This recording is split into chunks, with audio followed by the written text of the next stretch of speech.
अस्सलाम वालेकुम, नमस्कार, सत श्री अकाल एंड गुड इवनिंग। मैं हूं अर्ज़ू काज़मी और आप देख रहे हैं पॉइंट ऑफ व्यू। हमें जी जॉइन किया है डॉक्टर अभिषेक मिश्रा साहब ने। बहुत शुक्रिया सर कि आज आप आए। Thank you very much. Thank you आरजू जी। आपके सभी दर्शकों को मेरा सलाम, नमस्ते, राम राम, सत श्री अकाल, वनक्कम, गुड इवनिंग। बड़ा थैंक अच्छा यू। लगा आपसे जाके। Same here sir. सर आपसे आज हम समझना चाह रहे थे, आज बड़ी एक आपके यहाँ टीवी चैनल पे न्यूज़ चल रही थी, बल्कि उसकी वजह से एक दो डिबेट्स भी नहीं हुई क्योंकि ब्रेकिंग न्यूज़ आ गई थी, प्रेस कॉन्फ्रेंस आ गई थी कांग्रेस की। और बताया ये जा रहा है कि शायद 24 या 26 के करीब बताया जा रहा है कि पार्टीज जो हैं वो मिलकर उन्होंने एक अलग पार्टी बनाई है या ग्रुप बनाया है, इंडिया मतलब उसका बनता है। और ये कि 2024 में जो इलेक्शंस होंगे उसके लिए तैयारी है। और कहा यह जा रहा है कि आपके प्राइम मिनिस्टर मोदी जी को टफ टाइम दिया जाएगा। क्या वाकई आपको लगता है कि इस तरह से ग्रुप बनाकर क्या एक नई तैयारी के साथ अगर ये मैदान में आएंगे तो क्या बीजेपी को या मोदी जी को कोई टफ टाइम मिलेगा? क्योंकि बीच में हमने देखा कि कुछ इलेक्शंस आपके यहाँ हो रहे थे, उसके रिजल्ट्स जो आए थे वो भी बीजेपी के हक में नहीं थे। लेकिन उसके लिए मुझे कई लोगों ने कहा कि उन इलेक्शंस का जो है वो प्राइम मिनिस्टर के इलेक्शन से कोई लेना देना नहीं है, उससे कोई फर्क पड़ता नहीं है। तो सर कैसे देख रहे हैं आप इस ग्रुप को?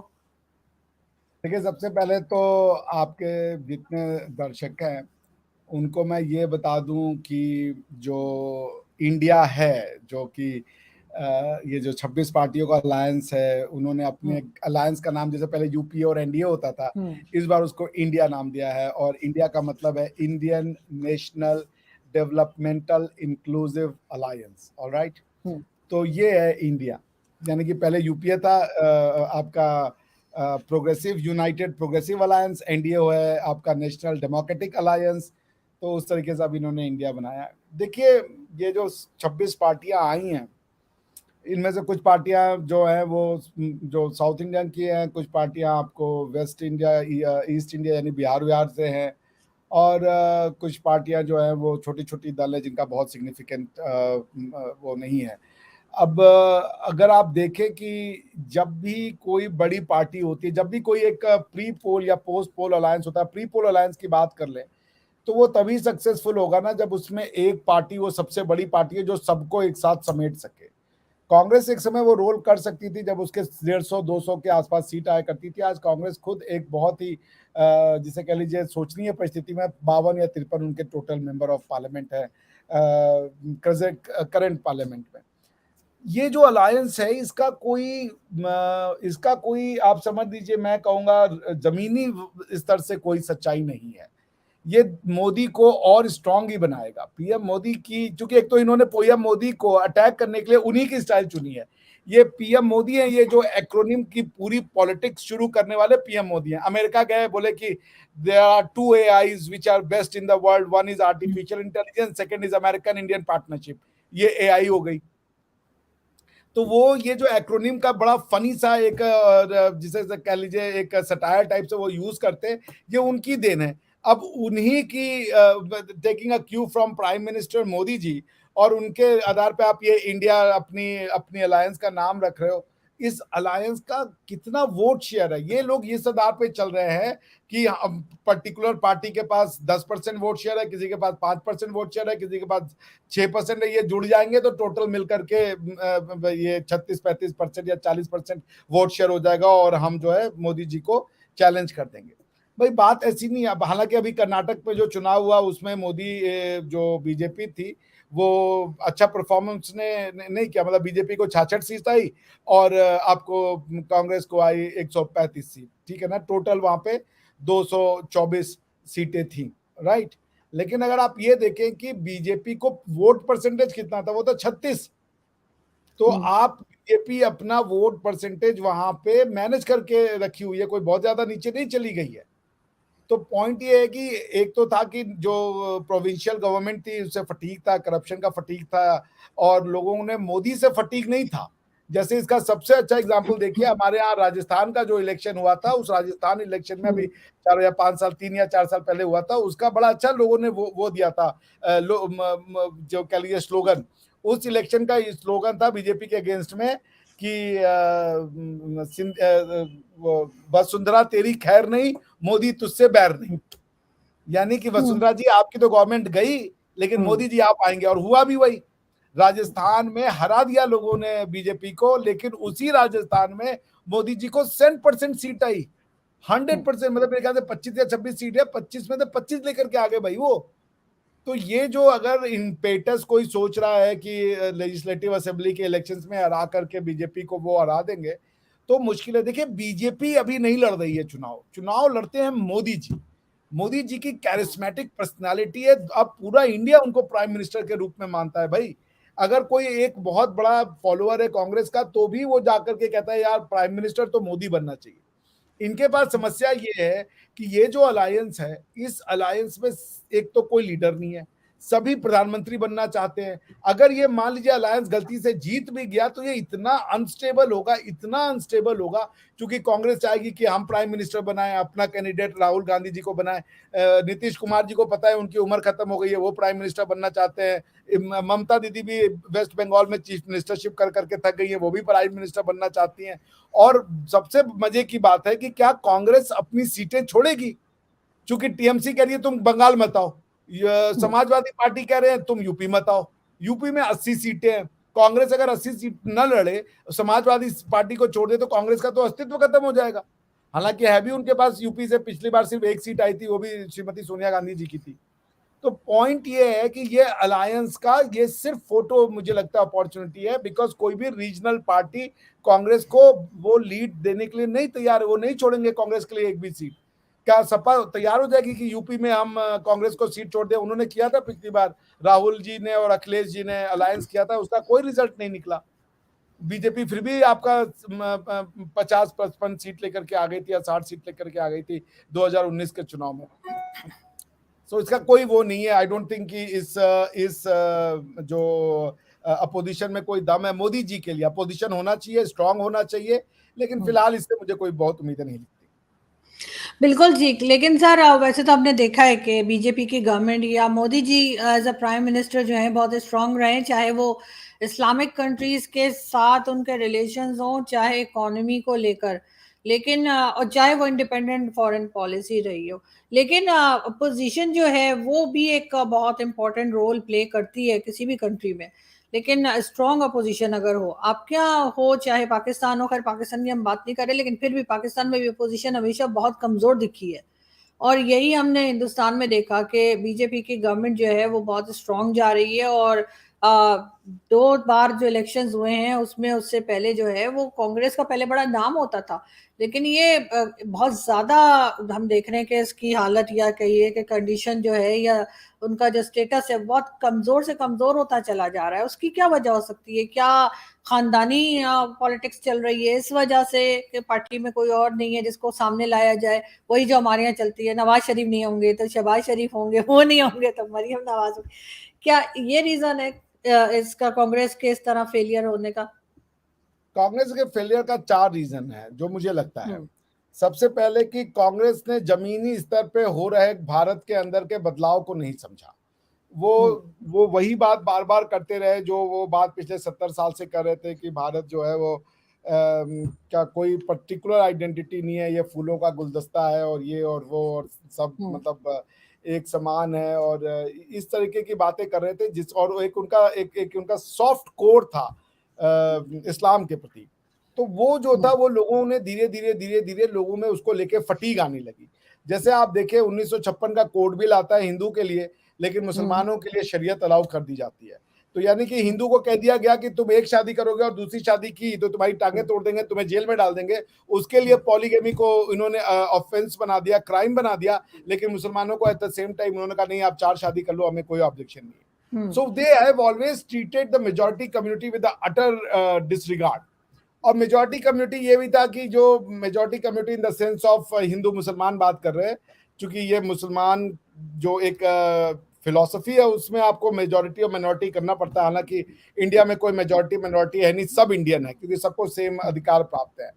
तो एक पॉइंट ये था कि उन्होंने ना भारत की जो 70 साल के बाद का नया भारत बन रहा था, जो नई जनरेशन आ रही थी, उसके अंदर अपने आप को लेके कॉन्फिडेंस था। वो अपनी आइडेंटिटी को लेकर के और ज्यादा से ज्यादा कॉन्फिडेंट होती जा रही थी। एक समय था कि लोग शादियों में सूट पहन के शादी करते थे, आज आपको शादियों में लोग धोती कुर्ते में शादी करके वो शादी करते मिलेंगे। वो पहनते हैं, वो अपने आपको जो शादियों में जो लोग अपना पोशाक पहन के आएंगे वो एथनिक वियर्स पहनते हैं और बड़े धड़ल्ले से पहनते हैं। अब उनको कोई शर्म नहीं है, आप समझ रही हैं। तो पहला तो कांग्रेस कुड नॉट गेज जो भारत की मानसिकता है, वो इसको अभी भी ये कहते हैं कि ये मार्केटिंग है, ये पैसे का खेल है।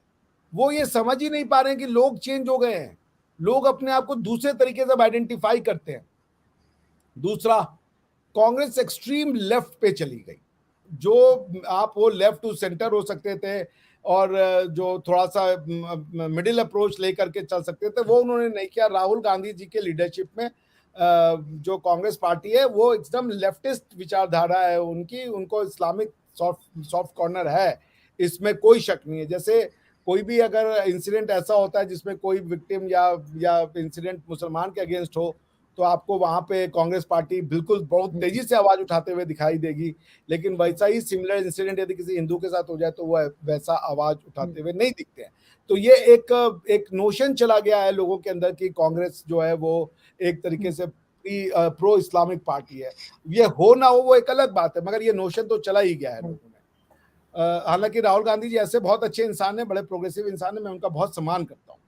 और तीसरी जो उनसे गलती हो रही है कि वो अपने घटते कद का रियलाइजेशन नहीं करना चाहते। जो रीजनल पार्टी का जो चुनाव में देखिए, अब एक समय था कि हमारे यहाँ कोलिशन गवर्नमेंट का 2014 तक लोग समझते थे कि अब इंडिया में आने वाले 100 साल तक कोलिशन गवर्नमेंट रहेगा, क्योंकि इतनी फ्रेगमेंटेड पॉलिटिकल अंडरस्टैंडिंग है इंडियन लोगों की कि अब यहाँ पे कोई भी पार्टी अपने दम पे 272 सीटें नहीं ला पाएगी। अच्छा, 2026 के बाद तो ये और भी इंटरेस्टिंग हो जाएगा, क्योंकि हमारे यहाँ 2026 में वो होगा डिलिमिटेशन। क्योंकि अभी हमारे यहाँ पे जो नंबर ऑफ सीटें 542 है वो 1971 के सेंसस के आधार पे है। यानी 1971 में जो भारत की पॉपुलेशन थी उसके आधार पे जो है वो आपको 542 सीटें हैं। जब 2026 की जो जनसंख्या के आधार पे हमारे यहाँ डिलिमिटेशन होगा तो नंबर ऑफ जो पार्लियामेंट्री सीट है वो बढ़ जाएंगी। उसमें तो ये और भी रोचक होगा कि अब ये जो क्या नाम है, कांग्रेस अपने आप को कैसे पोजीशन करती है। तो कांग्रेस की ये जो दिक्कत रही ना कि रीजनल पार्टी का जो उदय होता गया, वो रीजनल पार्टी के फोर्स को समझ नहीं पाई। तो अब वो क्या कह रही हैं कि हम आपके साथ अलायंस करना चाहते हैं। इस अलायंस को हम कैसे समझे? टीएमसी जो है वो कांग्रेस से निकल के ममता जी ने अपनी पार्टी बनाई, एनसीपी कांग्रेस से निकल करके उन्होंने अपनी पार्टी बनाई शरद पवार जी ने, सपा अपनी पार्टी अलग चलाती है, बसपा अपनी पार्टी अलग चलाती है। अब अगर आप अलायंस करना चाहते हैं तो क्या सपा जो है सीट छोड़ने को तैयार होगी? क्या नाम है, उत्तर प्रदेश में कितनी सीट दे देगी? वो 40 सीट कांग्रेस को देने को तैयार होगी। कांग्रेस की पिछली बार यूपी में 1 सीट आई थी और 6% से भी कम उनका वोट परसेंटेज है। तो अलायंस का पोडियम पे दिखना, हाथ बांध देना, वो एक अलग चीज है।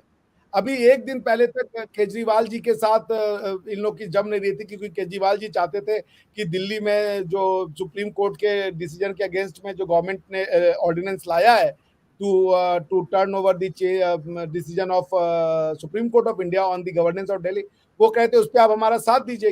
और कांग्रेस कर रही थी, हम नहीं दे रहे थे, हम नहीं देंगे, क्योंकि कांग्रेस की जो दिल्ली यूनिट की पार्टी के मेंबर्स है वो ये बताते हैं यार कि ये आपका जो उदय हुआ है वो हमारा वोट शेयर खा के वो बने हैं।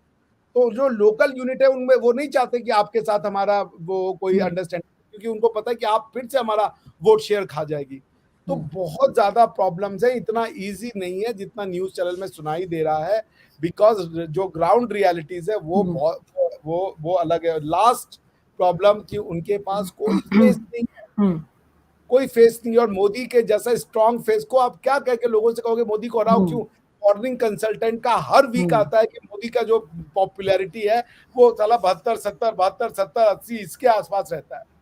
तो जब the man is refusing to slow down, भाई उसकी जो वो है, क्या नाम है, प्रसिद्धि है वो बढ़ती जा रही है।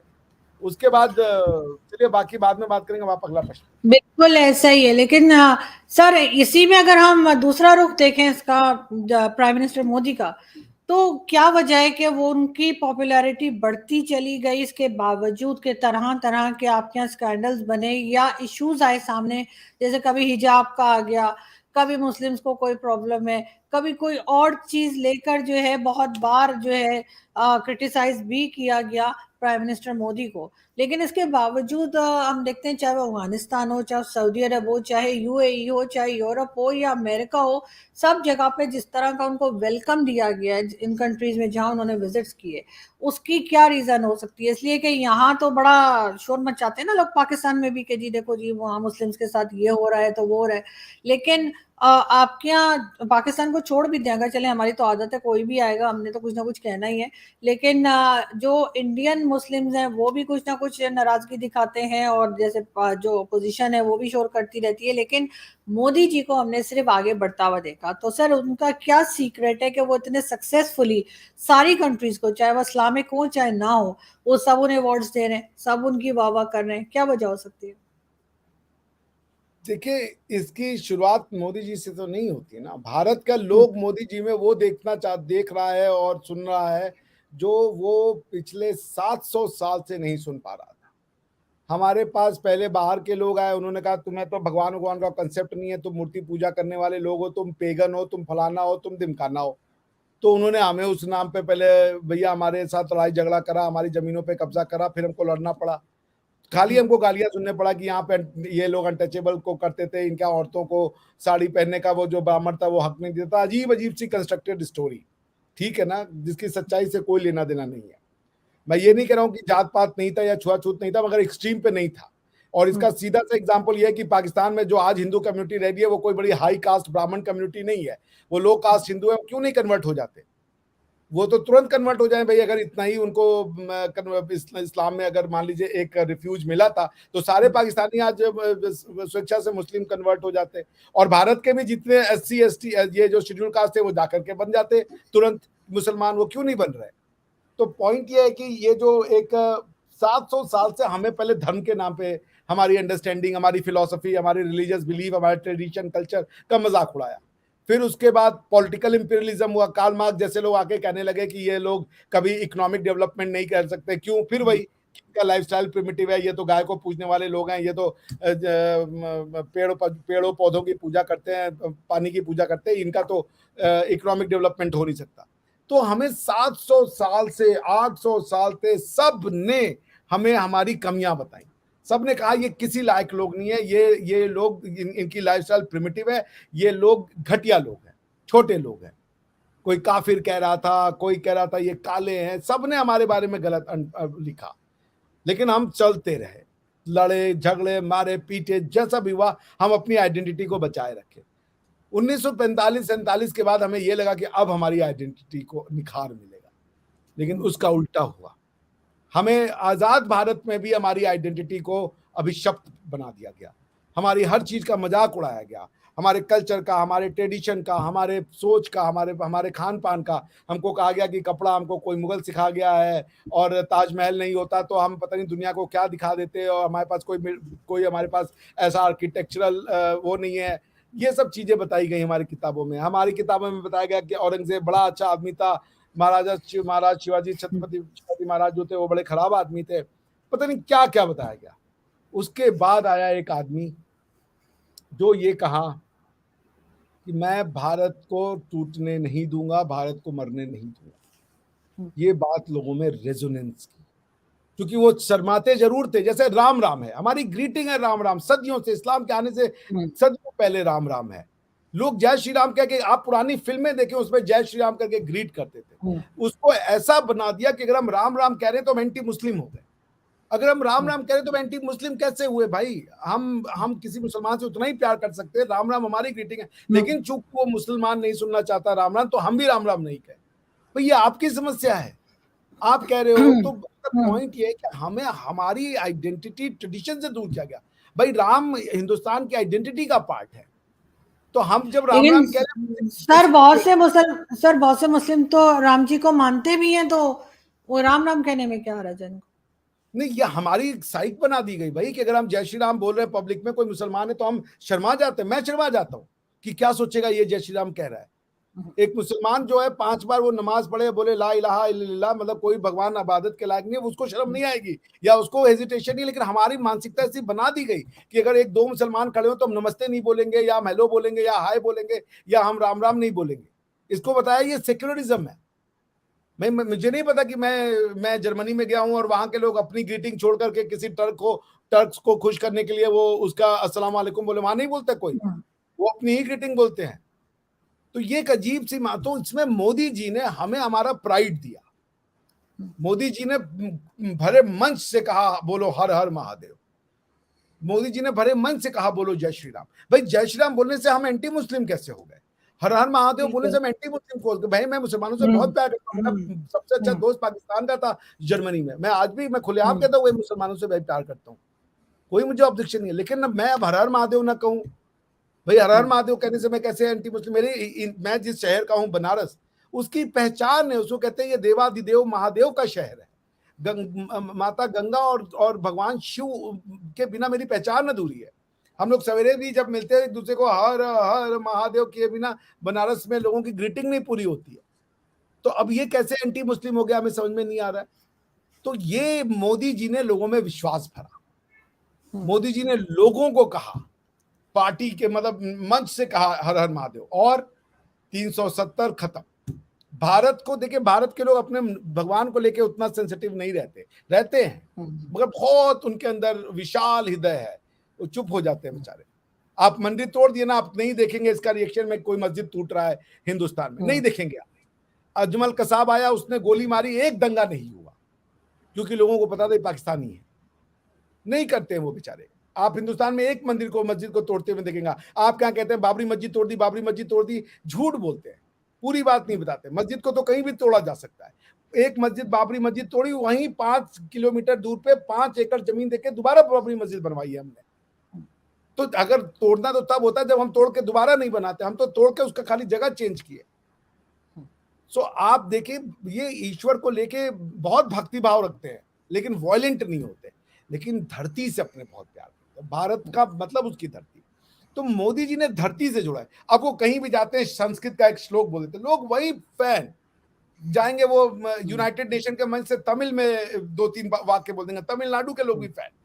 वो भारत को जोड़ के चलते हैं, वो भारत की बात करते हैं, वो हमारी बात करते हैं, वो हिंदी में जाके बोलते हैं, हमें गर्व की अनुभूति। यार मैं रहा हूं आरजू जी जर्मनी में, लोगों को देखने का तरीका मोदी ने बदल दिया था। मोदी की बात होती थी, अभी कुछ दिन पहले की बात है, मेरे जो डीन थे पिछले ब्रिटिश यूनिवर्सिटी में, वो ग्रीक थे, तो उन्होंने मुझे फोन किया, अभी कुछ दिन पहले ग्रीक्स में इलेक्शन खत्म हुए, तो उनके टीवी पे ना उनके फॉरेन मिनिस्टर का इंटरव्यू चल रहा था, तो उनके टीवी एंकर ने उनके ग्रीक फॉरेन मिनिस्टर से पूछा, आपको क्या लगता है इस समय दुनिया का बेस्ट फॉरेन मिनिस्टर कौन है? उसने कहा दुनिया का बेस्ट फॉरेन मिनिस्टर इस समय एस जयशंकर है, और एस जयशंकर को लाने वाले Modi ji. The man knows. उनके पास 303 एमपी थे, लेकिन एक रिटायर्ड ब्यूरोक्रेट को उन्होंने उठाया और फॉरेन मिनिस्टर बना दिया। The man knows and values किसको इंडिया पसंद है। मोदी का मतलब भारत, और मोदी से लोग इसीलिए प्यार करते हैं, ना अपने लिए कुछ करना है उनको। वो अब जो आदमी ये बोले कि मैं तो झोला उठाऊंगा चल दूंगा, या लोग ऐसे ही डर जाते कि नहीं भैया तुम मत जाना, क्योंकि जो बाकी लोग आएंगे वो हमारा ही झोला लेके चले जाएंगे। आप समझ रही? सो मोदी जो है वो भारत की बात कर रहे हैं। अपोजिशन है वो पता नहीं कौन कौन सी फिलॉसफी, आउटडेटेड फिलॉसफी की बातें कर रहा है, जो अब लोगों को समझ में नहीं आती। तो 100% कोई मोदी को वोट नहीं देगा, लेकिन 50-52% अगर मोदी जी वोट पा रहे हैं, तो अब तक अपोजिशन का कोई वो फ्यूचर नहीं दिखता। अपोजिशन को अपनी जो फिलॉसफी है वो चेंज करनी पड़ेगी। बिल्कुल ऐसा ही है, लेकिन सर सिर्फ ये बात नहीं है कि आपके यहाँ लोग बहुत फैन है मोदी जी के, पाकिस्तान में भी बहुत लोग ऐसे अब हो गए जो कि प्राइम मिनिस्टर मोदी के फैन हैं, और यहाँ तक कि इमरान खान भी कई बार उनके एग्जांपल्स भी दे चुके हैं, करप्शन के ऊपर भी, तोशा खाना के ऊपर भी। उनकी वो वीडियो बड़ी वायरल है पाकिस्तान में, जिनमें उन्होंने कहा था कि तोशा खाना के गिफ्ट्स उन्होंने गर्ल्स एजुकेशन के लिए जो है उनको यूज किया था। बिल्कुल, तो लोग बहुत इम्प्रेस हैं, लोग बहुत मतलब बहुत से ऐसे लोग हैं पाकिस्तान में जो बहुत रिस्पेक्ट करते हैं मोदी जी की, और हम भी चाहते हैं कि उन जैसा लीडर कोई पाकिस्तान में भी, और स्पेशली उनके जैसा और डॉक्टर जयशंकर जैसा, ताकि हम भी थोड़ा सा जो है वो हमारे यहाँ भी पाकिस्तान में भी कुछ चीजें जो है वो बेहतर हो सके। Thank you so much sir कि आपने आज ज्वाइन किया। आजू जी होगा नहीं आपके यहाँ, आपके यहाँ मोदी है, आपके यहाँ के मोदी का नाम इमरान खान है। मोदी अपनी जमीन की बात करता है, अपनी कल्चर ट्रेडिशन हिस्ट्री की बात करता है। इमरान खान भी अपनी जमीन, अपनी ट्रेडिशन, अपनी कल्चर जो वो समझते हैं। इमरान खान समझते हैं अर्तुगरल उनका हिस्ट्री है, तो वो अर्तुगरल बना रहे हैं आपको। आपको मोदी कभी नहीं मिलेगा। आपको मोदी तब मिलेगा जिस दिन आप पाकिस्तान की संस्कृति मोहनजोदाड़ो से जोड़ेंगी।